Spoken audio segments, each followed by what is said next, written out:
Hey, Pastor David here on Saturday before Palm Sunday. And I'm outside. It's such a beautiful day. I pray that you're able to enjoy a little bit of time outside your house or apartment and still try to honor the stay at home. We're doing everything we can to help flatten the curve, as they say. And I'm praying that you will be well, and those that have contracted it, that God will give them healing. And we're going to continue to pray for our healthcare workers. What an amazing job they're doing, and the leaders making decisions. So hey, we'll do everything we can to make it better for everyone. So I'm outside in my backyard, and you can probably hear traffic. That's a Popka Vineland right here over my shoulder, and it's steady. Now it's not as busy today as it normally would be. It's normally you can hear the traffic even though we're a little distance from it. It's just like a road out of Jericho. One of the most thoroughly traveled roads was a road leading from Jericho into the city of Jerusalem. And it's on that road that the story takes place just before he goes into Jerusalem. In fact, this is the last miracle that Mark tells before the resurrection. And so let me set it up. Jericho is about 18 miles to the northeast of Jerusalem. And on this road that there's traffic constantly, there would be beggars that would sit along the road because they knew people would be going up to Jerusalem and coming from Jerusalem.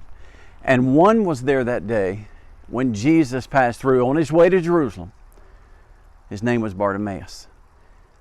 Now I want to tell his story, and I want to remind you, Jesus is going into Jerusalem for the last time. Next week is Holy Week. Next week will be a week when we focus on the crucifixion and the resurrection. And even tomorrow is Palm Sunday. And so my prayer is that you will just walk with us. I'm gonna be with you on Monday evening and Tuesday. And Wednesday we have the podcast, and then on Thursday, and then Friday a special Good Friday service, and then of course on Saturday, and then that Sunday is Easter. And we're going to do something that I love doing, and that is to walk with Jesus each day, what he did. So this story with Bartimaeus may have happened today on the Saturday before he goes into the city.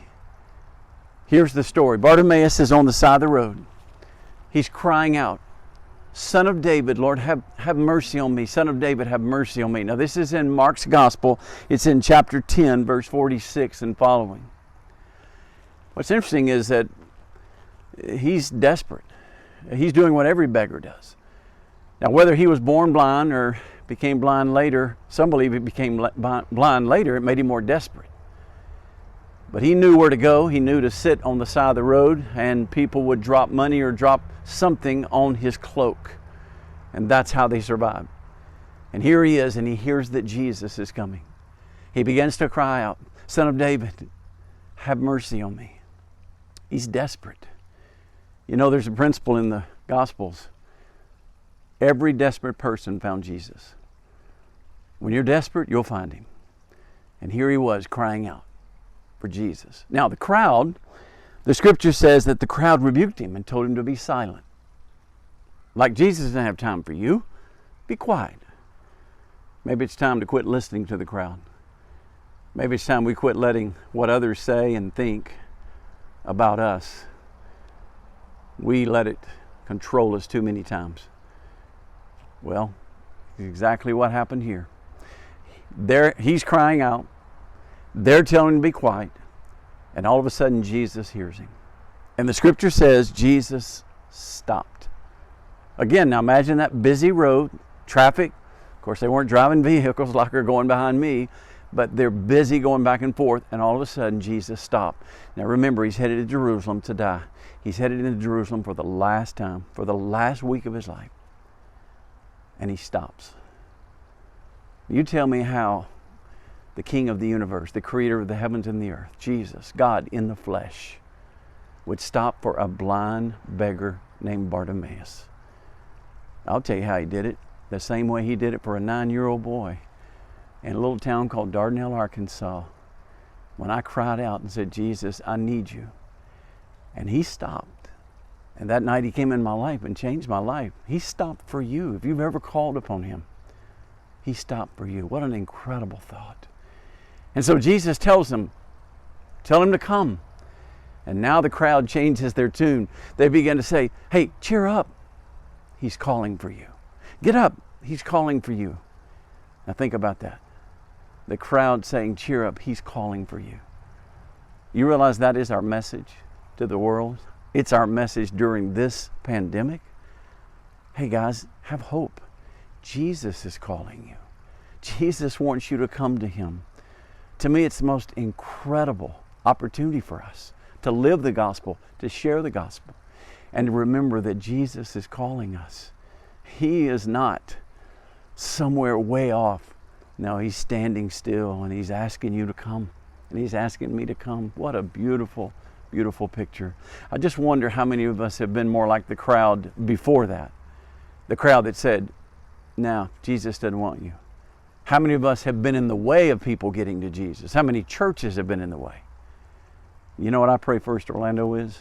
I pray we're a church forever saying, shouting, crying out, hey, world, Central Florida, Orlando, we got a great message, a good news for you.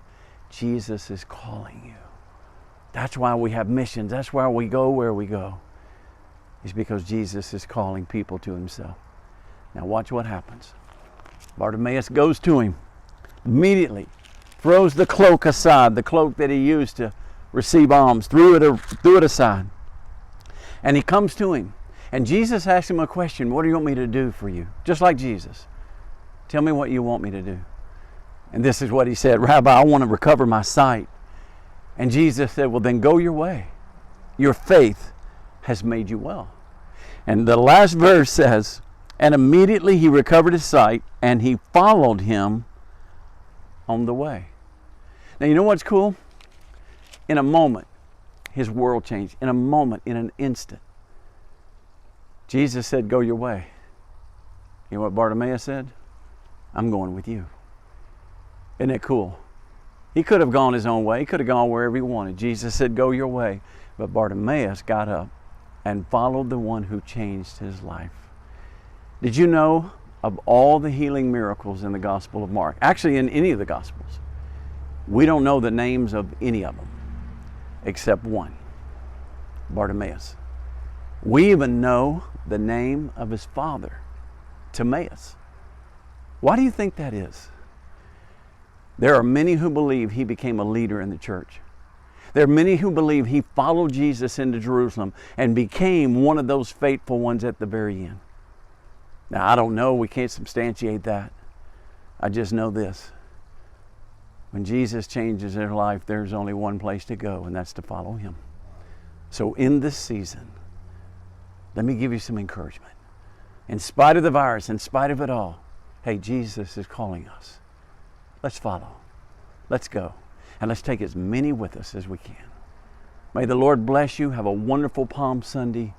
Tomorrow, I pray you will be watching, you'll be streaming as we celebrate that moment he goes into the city and we celebrate the week that he gave his life for us. May God bless you and thank you for being a part of this moment.